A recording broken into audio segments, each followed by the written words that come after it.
K Sudhakaran അഭിപ്രായ വ്യത്യാസമുണ്ട്. അതിന് കാരണം ഈ പി വി അൻവറിനെ പിന്തുണയ്ക്കുന്ന ഒരു സംഘം നേതാക്കളുണ്ട്. അവരിലൊരാളാണ് കെ സുധാകരൻ. അത് കെ സുധാകരൻ മാത്രമല്ല, രമേശ് ചെന്നിത്തലയ്ക്കും അൻവറിങ് വന്നോട്ടെ എന്നുള്ള നിലപാട് തന്നെയാണ്.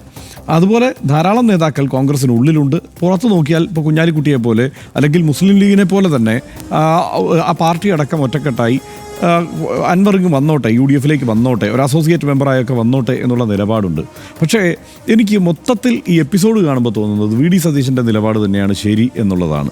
കാരണം കോൺഗ്രസിൽ ബാക്കി എല്ലാവരും ഇപ്പുറത്ത് അൻവറിങ് വരട്ടെ, ഒരു തെരഞ്ഞെടുപ്പ് കാലമല്ലേ, വെറുതെ ഒരു പ്രശ്നം ഉണ്ടാക്കണോ എന്ന ഒരു മൂഡ് പിടിക്കുമ്പോൾ VD സതീശൻ അല്ല, കുറച്ചുകൂടെ സമയം എടുക്കട്ടെ എന്നുള്ള ഒരു നിലപാട് തന്നെയാണ് സ്വീകരിച്ചിരിക്കുന്നത്. സനീഷ് അത് കഴിഞ്ഞ ദിവസം പറഞ്ഞല്ലോ, അത് പാർട്ടിയുടെ ഒരു നിലപാട് എന്ന നിലയ്ക്ക് അതിനായിരിക്കും കൂടുതൽ പ്രസക്തി ഉണ്ടാവുക എന്ന്. അതങ്ങനെ തന്നെയാണ് സംഭവിക്കുന്നത്. കാരണം പാർട്ടി അണികൾക്കിടയിൽ VD സതീശൻ്റെ നിലപാടിന് തന്നെയാണ് കൂടുതൽ പ്രസക്തി. കാരണം ഇപ്പോൾ വ്യാപകമായി ഈ കോൺഗ്രസ് അംഗങ്ങൾ തന്നെ സോഷ്യൽ മീഡിയയിലൊക്കെ പ്രചരിപ്പിക്കുന്ന ഒരു വീഡിയോ കണ്ടു. ഈ തർക്കം നടക്കുന്ന സമയത്താണ്, കോൺഗ്രസിൽ പൊട്ടിത്തെറിയെന്നും അവർക്കിടയിൽ വലിയ അഭിപ്രായ ഭിന്നതയെന്നൊക്കെ നമ്മൾ പറയുന്ന സമയത്ത് പ്രചരിപ്പിക്കുന്ന വീഡിയോ എന്ന് പറയുന്നത് KC വേണുഗോപാലിനെ രൂക്ഷമായ ഭാഷയിൽ 2023 അതായത് അധിക്ഷേപിക്കുക തന്നെയാണ് PV അൻവർ ചെയ്യുന്നത്.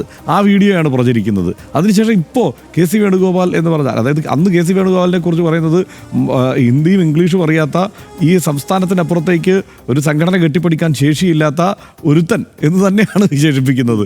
അവിടെ നിന്ന് ഇങ്ങോട്ട് ഇപ്പോൾ പറയുന്നത് എന്താണ്, ഇവിടെ രാജ്യം മുഴുവൻ സീറ്റുകൾ നേടാൻ കഴിഞ്ഞ, മുമ്പ് പഴയ തകർച്ചയിൽ നിന്ന് UPA കൈപിടിച്ച് കയറ്റിയ, കോൺഗ്രസിന് കൂടുതൽ സീറ്റ് വാങ്ങിക്കൊടുത്ത KC വേണുഗോപാൽ എന്ന നിലയിലേക്ക് ഇപ്പോൾ കാര്യങ്ങൾ മാറിയിട്ടുണ്ട്. അപ്പം അൻവർ തന്നെയാണ് അൻവറിൻ്റെ ഈ വിധിയുടെ എല്ലാം കാരണക്കാരൻ എന്നുള്ളതാണ് വാസ്തവം.